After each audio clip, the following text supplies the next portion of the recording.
Hello, welcome back. We are going to dive into Chapter 8 of the Copley textbook. This will talk about government-wide financial statements as well as capital assets, the treatment of capital assets, and long-term debt. Some of these concepts will sound a little bit familiar from the first two lessons, but we're going to dive a lot deeper and enable you to do some actual accounting. So with that, let's get started.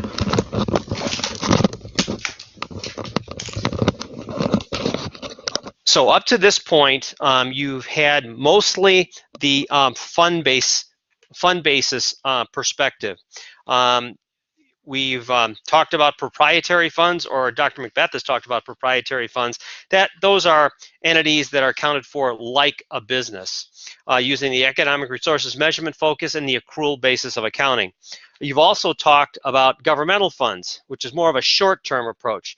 The current financial resources measurement focus and the modified accrual basis of accounting. Now we need to get all those funds on the same basis at the government-wide level. That involves government-wide financial statements that are based upon the economic resources measurement focus and the accrual basis of accounting. Now, reconstituting capital assets and long-term debt are a significant part of that process. That is, we're going to be taking information in the debt service funds and the capital projects funds primarily and reformatting it so that it can roll up to the government-wide level.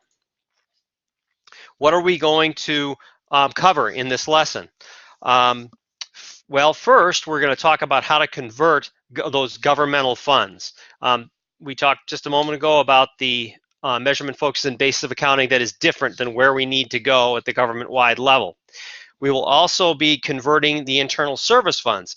Generally speaking, those internal service funds, well, they are proprietary funds at the fund level, but at the entity-wide level, they generally become governmental activities, so we're going to have to convert those.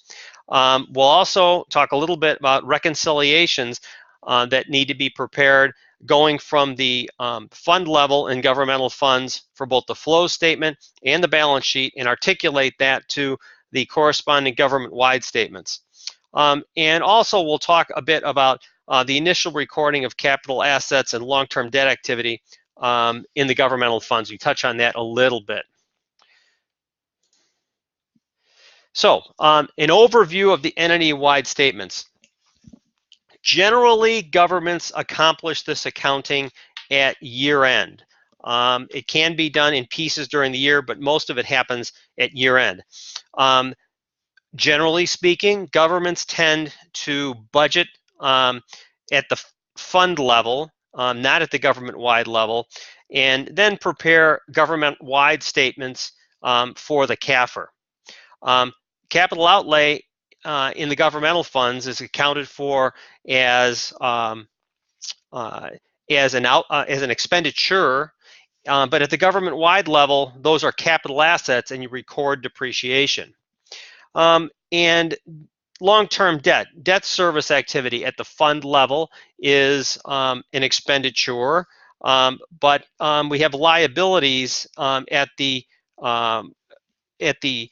government-wide level. I should say long-term liabilities, when those are paid off, they are expenses, and then when you receive money in for paying off government debt, it's usually property taxes, and that's an inflow and a credit. So all that needs to be put on a economic resources measurement focus and accrual basis of accounting at the government-wide level. So what we'll be doing is essentially creating consolidated sorts of statements. That is, taking the governmental funds, bringing them up to a different basis of accounting and measurement focus, and also bringing the proprietary funds up with not a lot of changes at all. The main one being internal service funds. Those go from, in essentially their residual activity, going from the proprietary fund level up to the government-wide level in most cases, not in all cases. Mostly they're governmental funds. And that takes a transformation process. Now, when I say generally, in limited circumstances with internal service funds, The internal service funds may serve more of a business type purpose. Let me clarify. With respect to internal service funds, normally they provide a service such as like a central garage facility. They provide a service for the overall government and its core purposes, and those are general government purposes. But in certain cases, they can be more narrow. It doesn't happen often, but they can be more narrow, and they're accounted for more as a business type activity. But for our purposes, we'll consider the internal service funds being a governmental activity at the government-wide level. So this graphically depicts this chart. It's in your book. Graphically depicts what we just described. Fiduciary funds off on the bottom right here, they do not move up to the government-wide level, except for, then we move on to the internal service funds. Those move up through, that's this line here, they move up through a combining statement and up into the government-wide statements after a transformation. Other proprietary activities move up to the, and essentially the enterprise funds move up to the government-wide level without really any conversion because they're already on the measurement, focus, and basis of accounting that we need. Then we have fund basis statements for governmental type funds. Those move up to the government-wide level as governmental activities, but we have to change those to the accrual basis of accounting from the modified accrual basis of accounting. And a lot of this involves the conversion of debt activity and the conversion of capital asset activity. Okay, this worksheet, I'm just going to generally talk about it here. When you're trying to do those conversions that I mentioned, you'll have a worksheet like this, at least for when you're working on your homework and doing CPA exam preparation. I will say that this can be done within an accounting system, but for your purposes, you're going to need to be able to basically work through the numbers. This conversion sheet shows governmental balances and also provides for the conversion of those internal service funds. We're going to go through these conversion entries in the slides that follow, but just to give you an orientation, what you have here in these columns here off on the left, you have just basically the captions for the accounts. Here, then you have the beginning balances of those governmental funds, the different adjustments, debits and credits.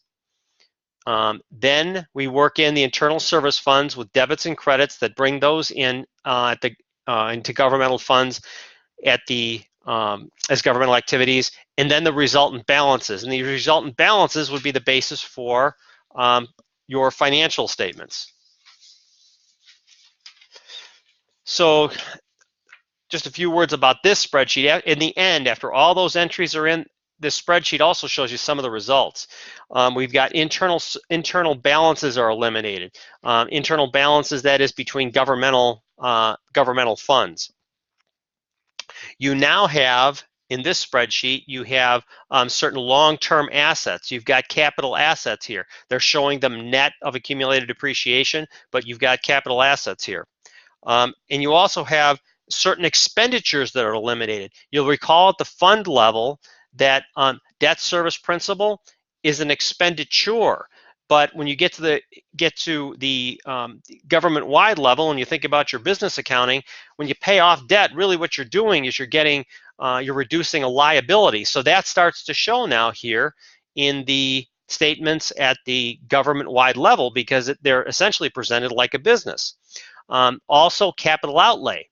Capital outlay here, that was an expenditure at the fund level, but now you're at the government-wide level, and it's zeroed out because capital is an asset at the government-wide level, just like it is in a business. And also, internal transfers, internal fund activity between governmental funds, that's eliminated too, because you'd be setting yourself up for double counting if you don't get rid of that activity. Okay, let's start to talk about the conversion of capital assets. Um, These are basically the points that were discussed on the prior slide. You can take a look at those later if you need to remind yourself of the concepts. Let's get into the journal entries.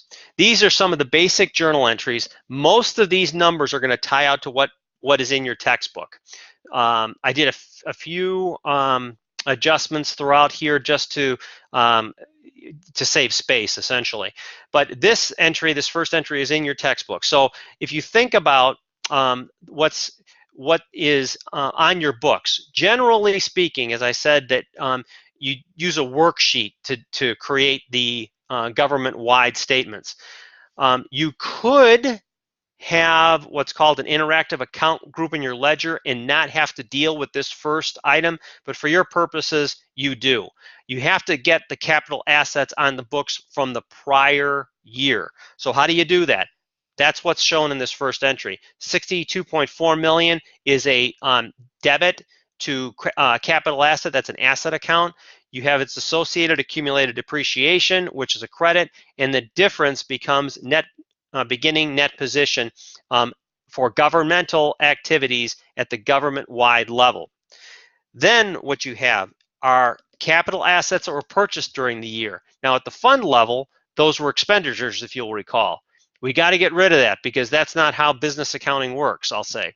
So, or modified accrual accounting, or accrual accounting, or economic resources measurement focus treatment. So what we need to do is reverse out that capital expenditures for that roughly $2 million and book the asset. So that's about $2 million. So that adds to the 62.4 up above. Now we have to depreciate those capital assets. Those assets were not depreciated. They weren't even booked as assets at the fund level, but now we're at the government-wide level. So we need to record a depreciation expense as shown there. You debit depreciation expense, credit accumulated depreciation. Now, during the year, this entity sold land. Now, land does not it does not get recorded as an asset, so to speak, at a fund level. So when we get to the government-wide level, we need to account for that. It would have been at the government-wide level amongst those capital assets. It would have been an asset. So what we need to do is relieve that asset from the book. So that's what that credit is of 225.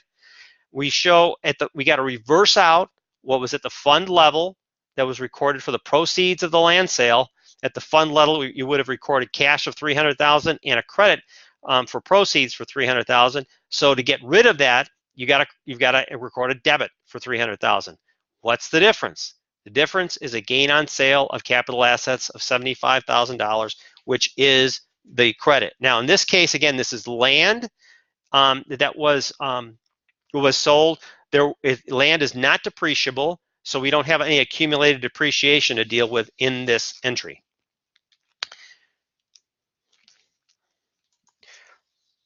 Now let's look a little bit at debt.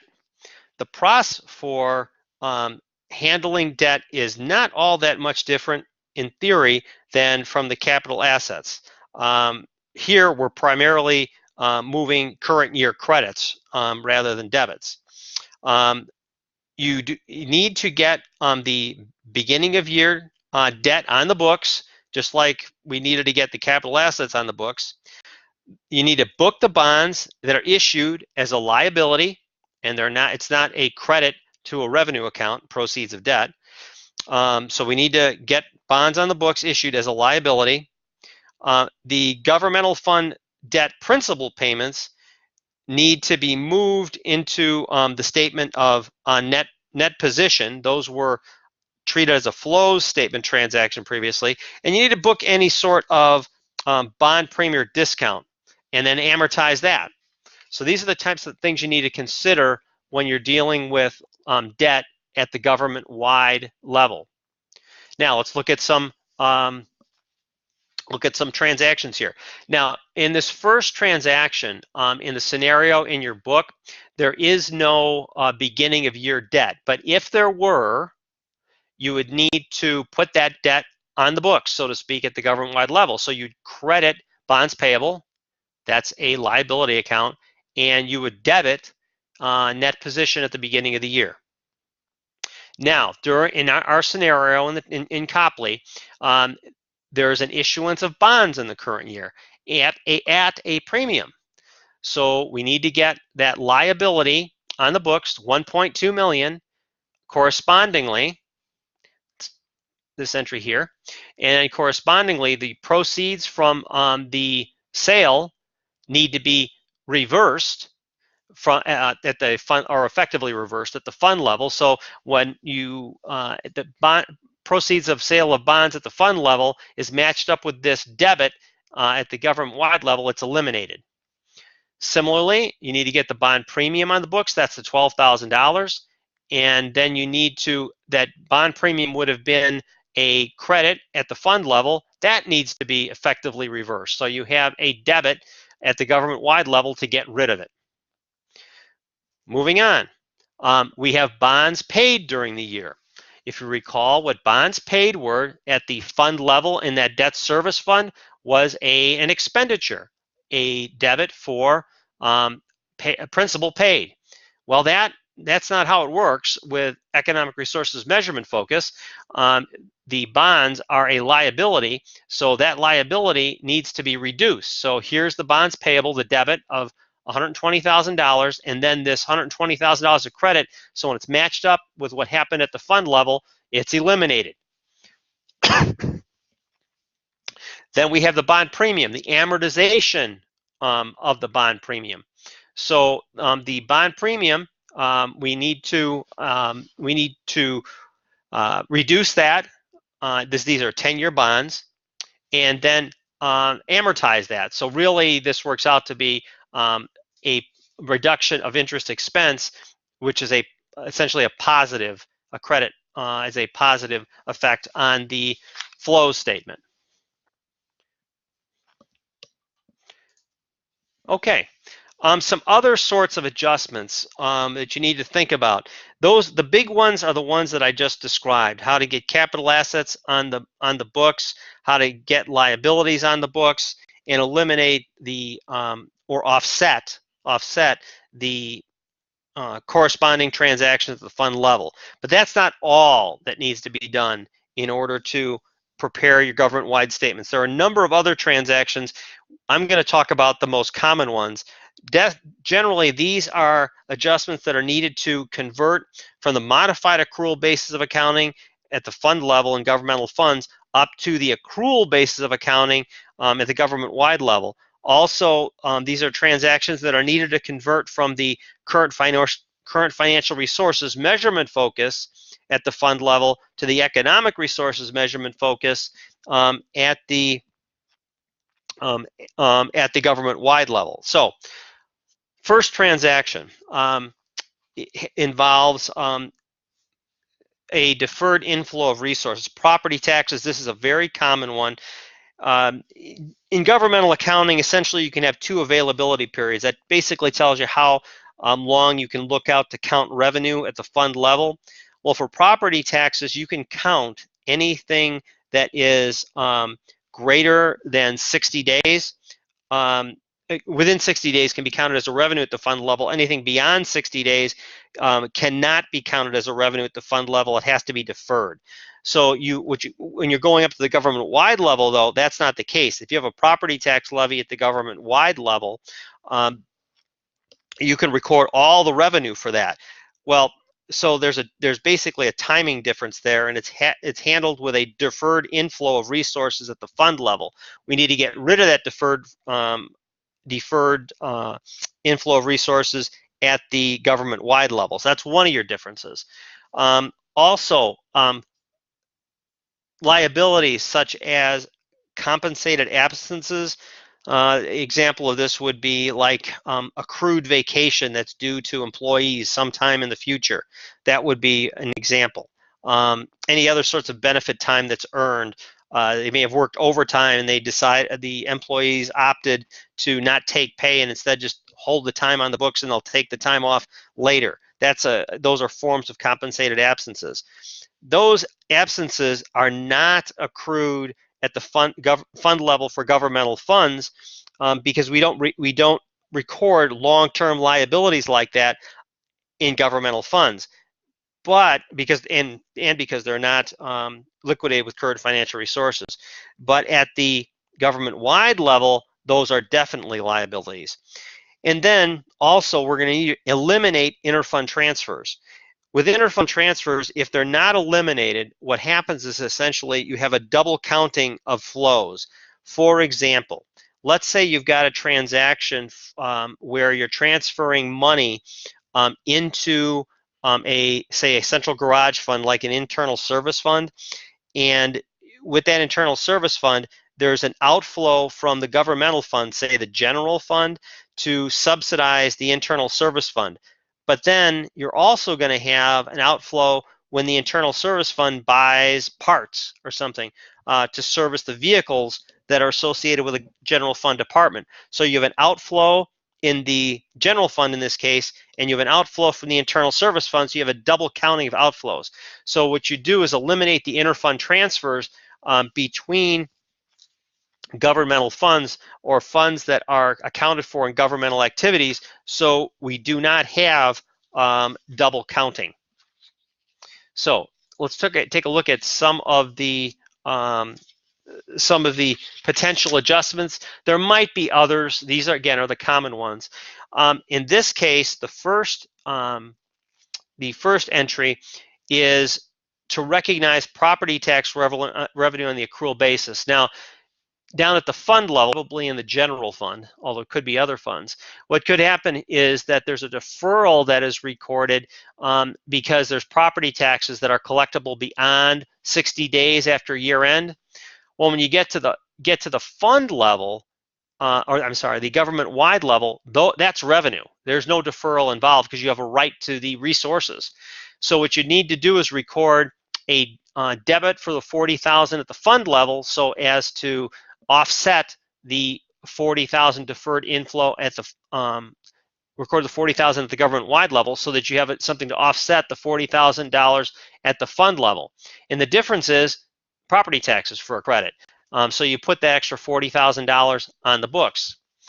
Now, in the prior year, there would have been, in this case, the example, a $20,000 deferral. That needs to be addressed. The prior year deferral needs to be recognized in net position of the current year. So in this case, the adjustment is to reduce property taxes by $20,000 because those would have been recorded at the fund level during the course of the year, and then plus up beginning net position at the government-wide level for $20,000. The next entry is to get some of those compensated absences on the books.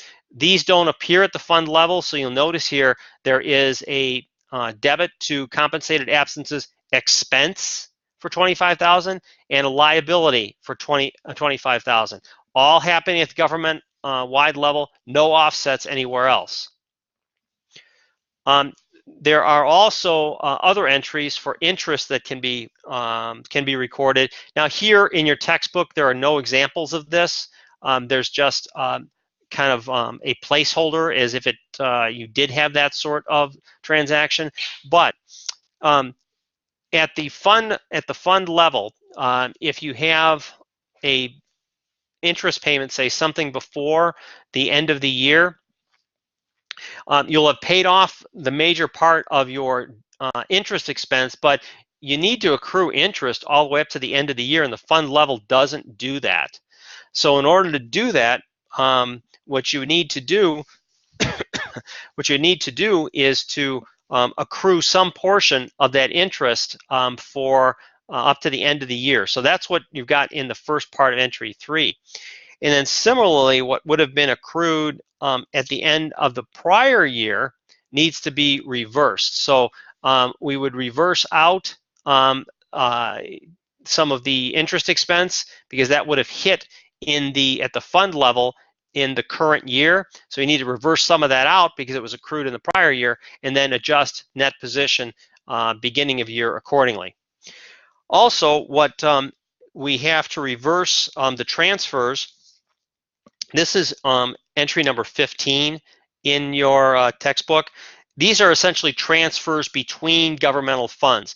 Now, if there were transfers involving business type activities, you wouldn't, between business type activities and governmental funds, there would be no reversal because you'll want to show those transfers between governmental activities and business type activities in your financial statements at the government-wide level.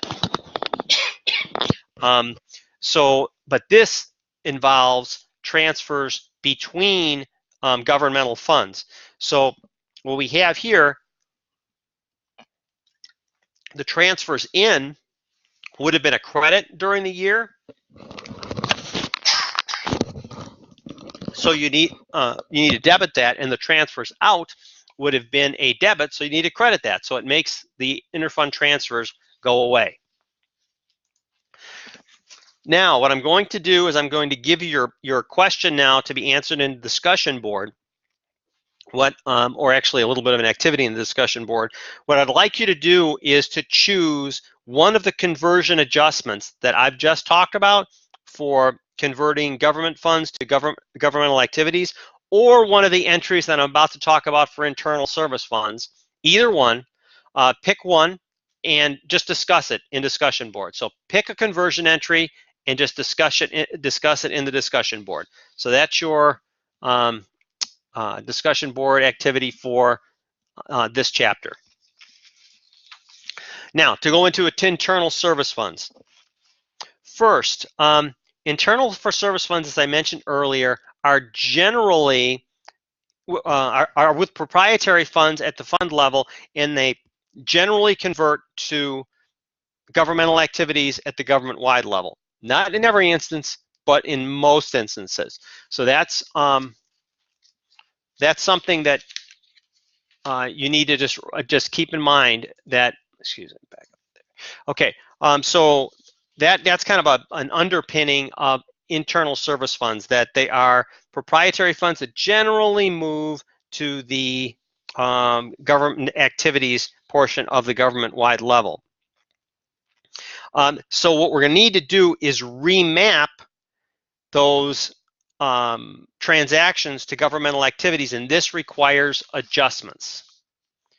Now let's talk about the adjustments that you need to undertake. First, we need to bring the balance sheet accounts, bring in the balance sheet accounts into the government-wide level. Then what we need to do is we need to bring in the external activity that is external to the entity into the government-wide level. Generally speaking, these are non-operating items shown on the fund level statement. So they oftentimes involve interest expense or investment income. Then we need to bring in the net operating results of the period. So the net operating income or loss, that needs to be brought into the government-wide level. And then finally, we need to eliminate any activities between the internal service funds and the other funds represented in government activities. This is the same thing that we just talked about in terms of eliminating interfund transactions within governmental activities. Here, the internal service fund has essentially become a governmental activity. So any kind of transactions between the internal service fund and other governmental funds need to be eliminated to be consistent.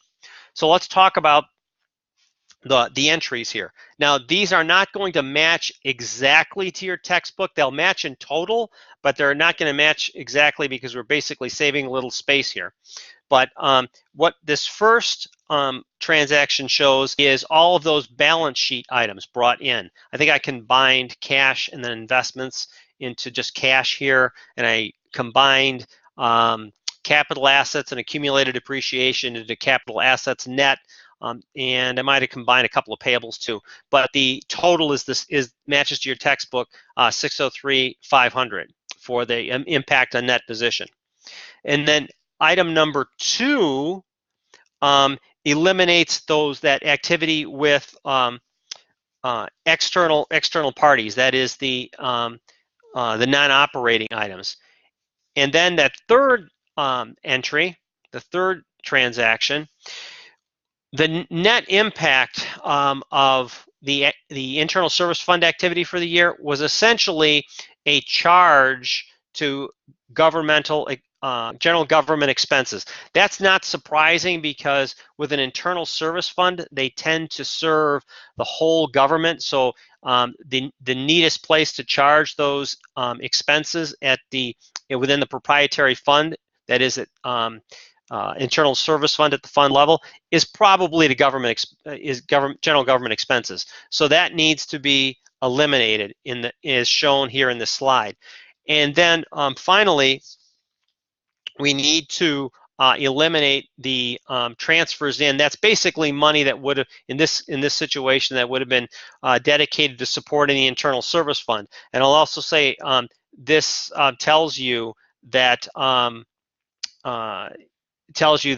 we've got subsidies going back and forth between the internal service funds and other funds in the entity. Okay, so that's basically the highlights of how to convert the general long-term debt, how to convert the capital assets, how to convert the internal service funds, and then certain other conversions that need to be made. Okay, now let's talk about the statements themselves. As I mentioned earlier, government-wide statements need to be prepared on the economic resources measurement focus and the accrual basis of accounting. So these two statements are the only statements that are required at the government-wide level. The statement of net position, it's like a balance sheet, and the statement of activity, which is a flow statement or an income statement. There is no cash flow statement that is required or allowed and in the government-wide level. It's not GAAP, so you cannot include it. I will say those of us in the GASB right now have talked about it, and we've pretty much ruled it out. We're going through rethinking the government financial reporting model, and we probably won't be including it because it's just too much work for preparers to do. So don't look for a cash flow statement anytime soon. These are some examples from your book of what the statement of net position government-wide level looks like. I'm just going to point out some highlights here. You have, of course, here are the assets. I've got liabilities on another slide. And you have separate columns for governmental activities, which would include those internal service funds, the business type activities. You have and a total for the primary government. The discretely presented component units have their own column. If you had multiple discretely presented component units, you could add them in more columns on this page. You also have some alternatives for reporting those that we won't go into here. It's beyond the scope of the class. But you'll notice that fiduciary assets and liabilities are not included at this level. I mentioned that earlier. No fiduciary assets and liabilities included. And here is the liability and net position in 3 components.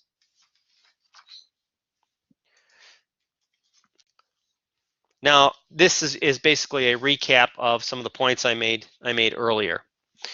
So now we get to the statement of activities. For those of you that have been working in the private sector for a long time, this statement may look really weird, but it is something that has worked for government, and this will almost certainly be retained in what we're working on in the GASB right now.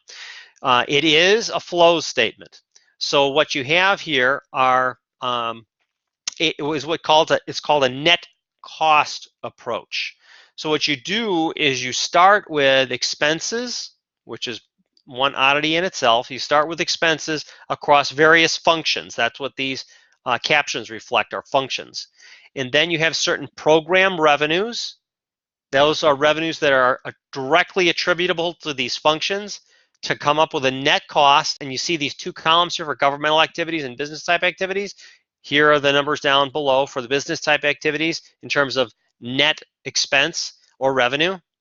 What you see here, and this is what caused a lot of concern when GASB Statement 34 was being instituted, that is the financial reporting model, is all these negative numbers here under the net cost for governmental activities. There was some fear that that was going to cause panic because it shows that the government activities don't pay for themselves with program type revenues, that is operating type revenues.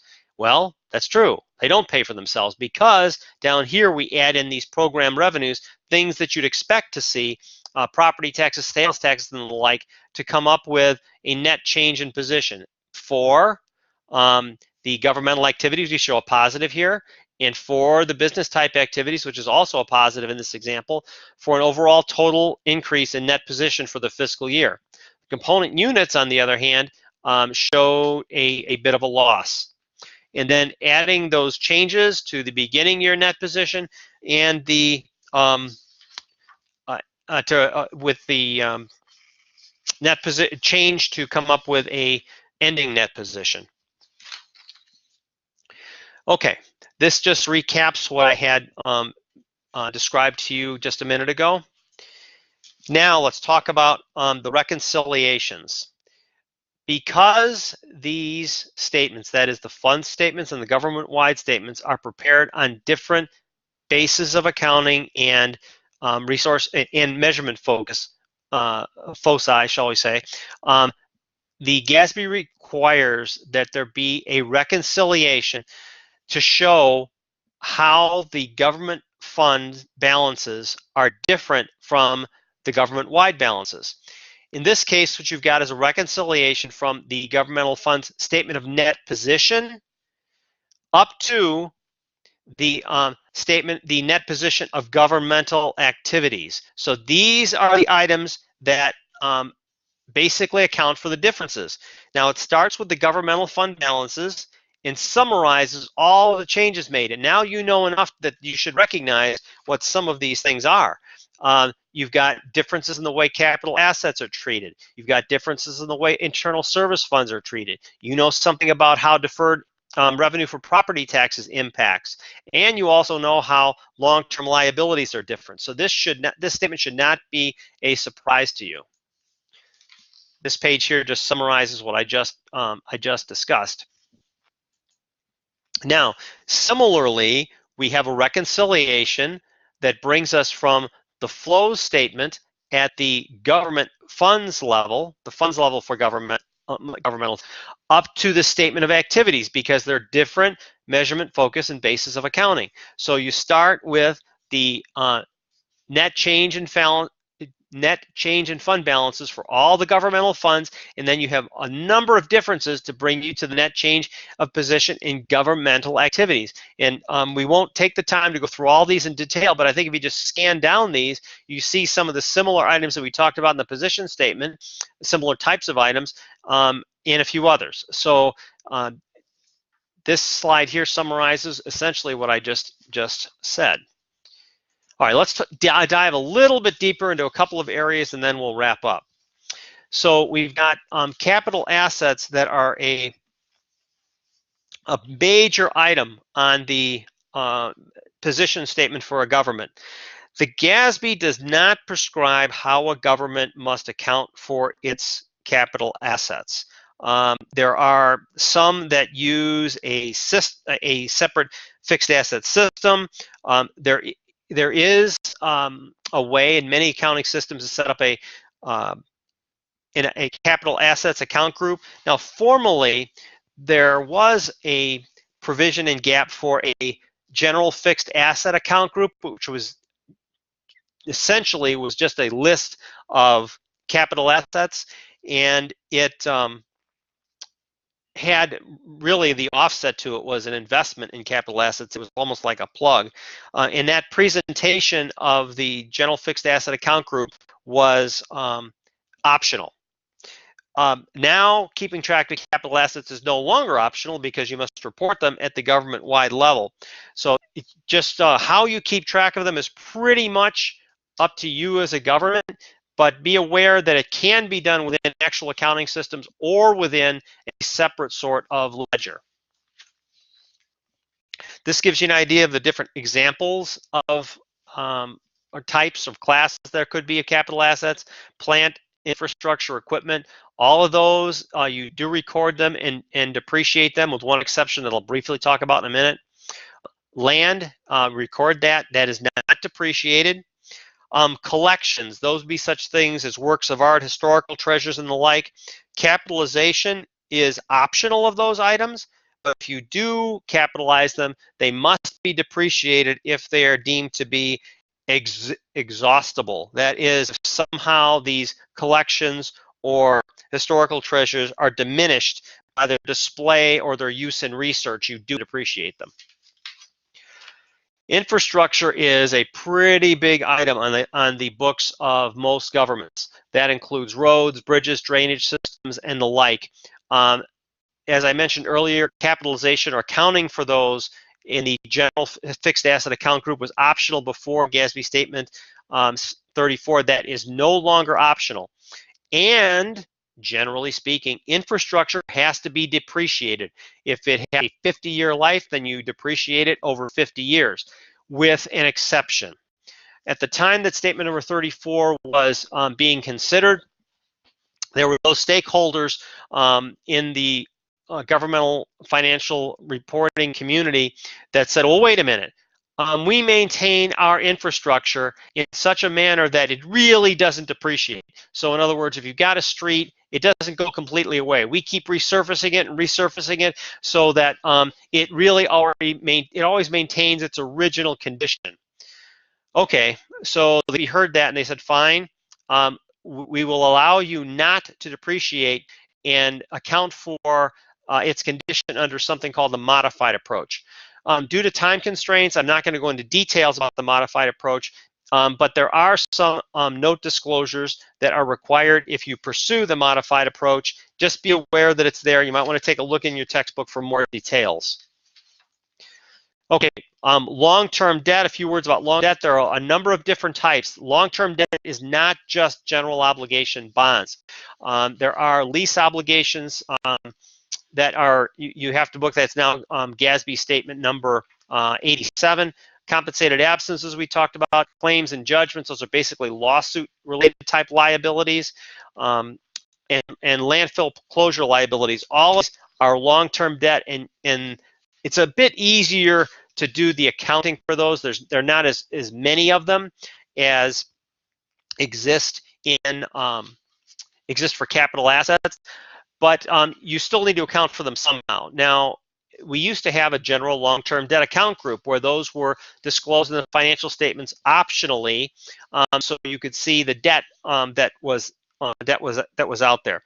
Now, those need to be included in the financial statements.